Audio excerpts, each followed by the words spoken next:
আজকে আরেকটি বিষয় নিয়ে পড়াবো।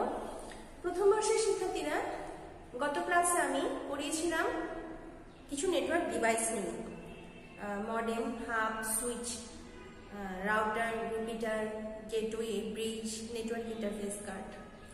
আজকে যেটা পড়াবো সেটি আরেকটি গুরুত্বপূর্ণ বিষয়, সেটা হচ্ছে নেটওয়ার্ক টপোলজি। এখন নেটওয়ার্ক টপোলজি জিনিসটা কি? প্রথমে বুঝতে হবে যে আমি নেটওয়ার্ক আমার সিস্টেমটা কেন প্রয়োজন সেটা হচ্ছে একটি নেটওয়ার্ক থেকে অন্য নেটওয়ার্ক বা এক কম্পিউটার থেকে অন্য কম্পিউটারে কত সহজে দ্রুত গতিতে কম খরচে আমি তথ্য আদান প্রদান করতে পারবো।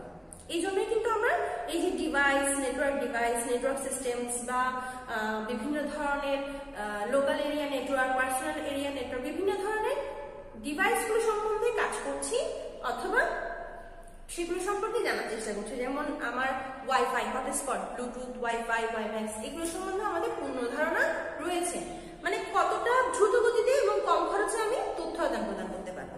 সেজন্য অল্প কিছু সংখ্যক জায়গা জুড়ে যদি একটি সিস্টেম তৈরি করা যায়, সেই সিস্টেমে যখন আমি এক স্থান থেকে অন্য স্থানে তথ্য আদান প্রদান করার জন্য যে নেটওয়ার্ক সিস্টেমটা ব্যবহার করব, সেই সিস্টেমটাকে আমি বলছি নেটওয়ার্ক টপোলজি।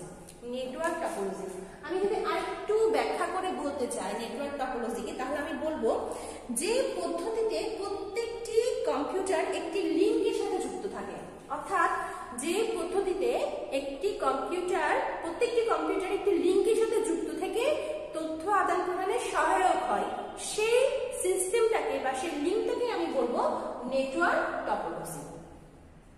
এখন এই যে নেটওয়ার্ক টপোলজিকে বিভিন্ন ভাগে ভাগ করা হয়েছে, মূলত 4 ভাগে ভাগ করা হয়েছে: mesh topology, star topology, bus topology, ring topology. মূলত 4 ভাগে ভাগ করা হয়েছে। আবার বলছি, mesh topology, star topology, bus topology, ring topology, এই 4 ভাগে মূলত টপোলজিকে ভাগ করা হয়েছে। এই 4 রকমের সিস্টেম বা টপোলজিকে ইউজ করে কিন্তু বিভিন্ন ধরনের সার্ভার বা বিভিন্ন ধরনের কম্পিউটারের মধ্যে আমরা কি করি, সংযোগ স্থাপন করি, লিঙ্ক স্থাপন করি।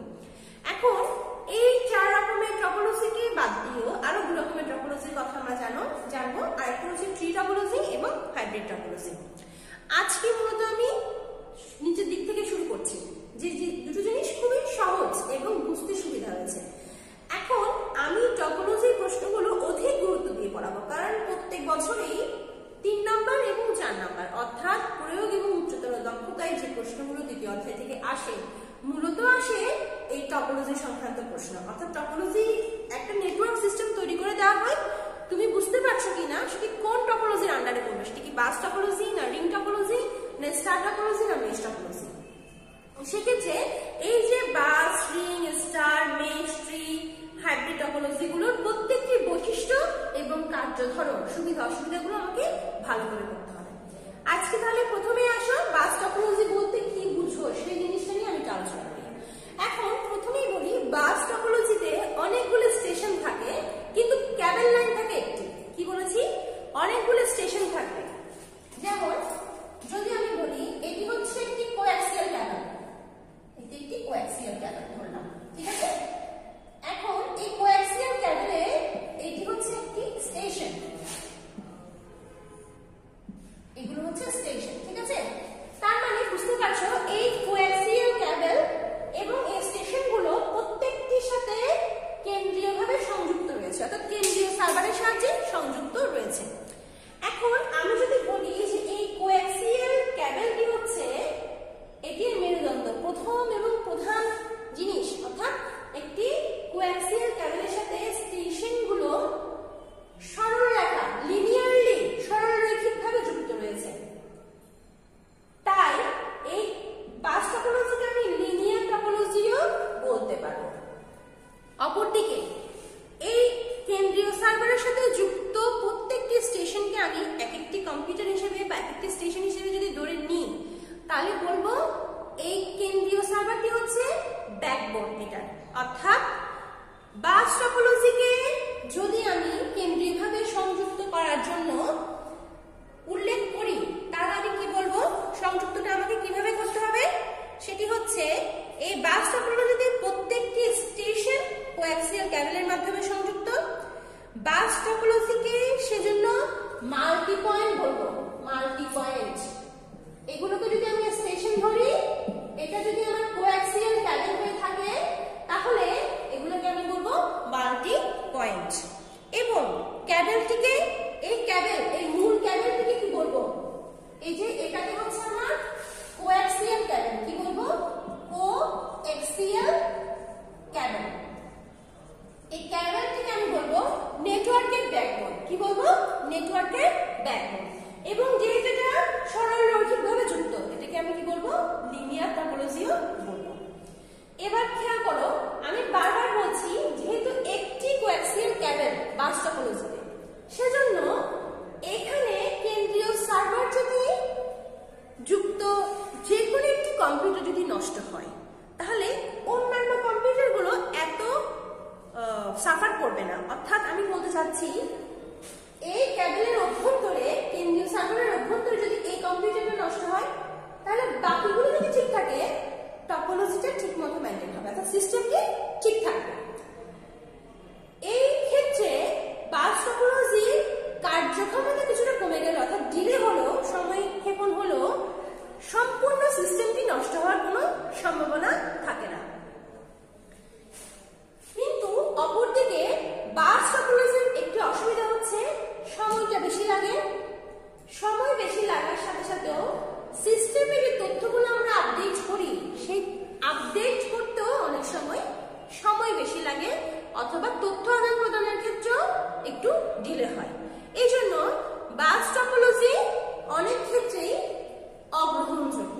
অর্থাৎ যদি একটি সম্পূর্ণ কম্পিউটার সিস্টেমের মধ্যে নেটওয়ার্ক টপোলজিটা আমি তৈরি করতে যাই, তাহলে আমি খেয়াল করব যেখানে দূরত্ব কম, অর্থাৎ সিস্টেমটা কিছুটা ছোট এবং সময় সাপেক্ষ না, সেক্ষেত্রে বাস টপোলজিটা আমি ব্যবহার করব। আমি আবার বলছি, একটু প্রত্যেকে খেয়াল করে দেখো, চিত্রটা খেয়াল করে দেখো, এবং আমি আবার বলছি। প্রথমে বলেছি প্রত্যেকটা স্টেশন থাকবে একটি কোঅ্যাক্সিয়াল ক্যাবেলের সাথে যুক্ত। বাস টপোলজিকে এর জন্য মাল্টি পয়েন্ট টপোলজিও বলি, আবার ক্যাবেলটিকে নেটওয়ার্কের ব্যাকবোনও বলি, মানে মেরুদণ্ড। এই ধরনের নেটওয়ার্কিং এ স্টেশনে ডেটা আদান প্রদান করতে সমস্যা হয়। তবে সিগন্যাল দুর্বল থাকলে কি করব, সেক্ষেত্রে আমার একটা প্রবলেম হচ্ছে যে যদি কোঅ্যাক্সিয়াল ক্যাবেল লাইনটাই যদি নষ্ট হয়ে যায় গিয়ে, অর্থাৎ সিগন্যাল দুর্বলের কারণে বা অন্য কোনো কিছু কারণে যদি লাইনটাই নষ্ট হয়ে যায় গিয়ে, পুরো সিস্টেমটাই কিন্তু অকেজো হয়ে পড়বে। ডেটা আদান প্রদানের ক্ষেত্রে সময় ক্ষেপণ হয় বেশি এবং ভুল নির্ধারণ করা একটু জটিল হয়ে পড়ে। কিন্তু সুবিধাও আছে। সুবিধা কি? সুবিধাটা হচ্ছে যে এই নেটওয়ার্কে যে ক্যাবেলটা আমরা ব্যবহার করব, সেই ক্যাবেলটাতে কিন্তু খরচ কম হয়। এই ক্যাবেলটার অভ্যন্তরে যে কোনো একটা স্টেশন নষ্ট হলে বাকি স্টেশনগুলো ঠিকমতো কাজ করে, সেক্ষেত্রে পুরো সিস্টেম নষ্ট হয় না। কিন্তু ক্যাবেলটা নষ্ট হলে পুরো সিস্টেমটা নষ্ট হয়ে যায়। এটা হচ্ছে আমার বাস টপোলজি বলতে কি বুঝো, বাস টপোলজির বৈশিষ্ট্য, সুবিধা এবং অসুবিধা। এবার আসো বাস টপোলজির সাথে মিল রেখে আমরা আরেকটা টপোলজি পড়াবো, সেটা হচ্ছে রিং টপোলজি। রিং টপোলজিটা হচ্ছে বাস টপোলজির ঠিক উল্টোটা। একটু খেয়াল করে দেখো, যদি এগুলো স্টেশন হয়, তাহলে রিং টপোলজি হচ্ছে এভাবে তৈরি হবে। অর্থাৎ এটা একটা প্রতিটা স্টেশন চিন্তা করো, ঠিক আছে? রিংটা হচ্ছে যে রিং এর মতো, অর্থাৎ আংটির মতো গোলাকার। এখানে যে সিস্টেমটা রয়েছে, সেই সিস্টেমটা একটি মাত্র কোঅ্যাক্সিয়াল ক্যাবেল অথবা টুইস্টেড পেয়ার ক্যাবেল দিয়ে তৈরি। এছাড়াও আরেকটি গুরুত্বপূর্ণ জিনিস হচ্ছে রিং টপোলজিতে আমি যে তথ্য প্রেরণ করব, সেটি কিন্তু নির্দিষ্ট পোর্টে যাবে না। বাস টপোলজিতে আমি যদি বলি যে আমার তথ্যটি দ্বিতীয় নাম্বার স্টেশনে যাবে, তাহলে আমার তথ্যটি শুধুমাত্র দ্বিতীয় নাম্বার স্টেশনেই যাবে, প্রথম এবং তৃতীয়তে যাবে না। কিন্তু রিং টপোলজিতে কি অসুবিধা?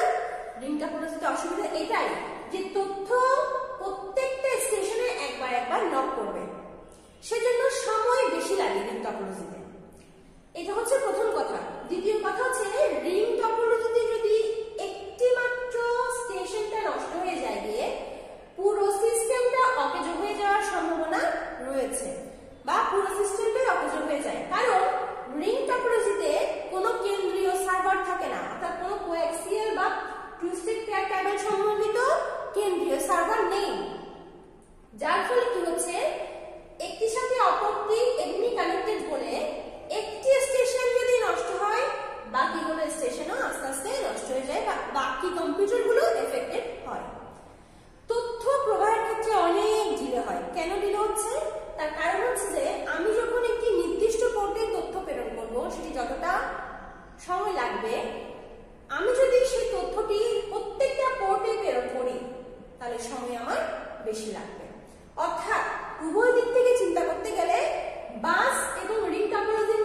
বাস টপোলজি অধিক কার্যকর।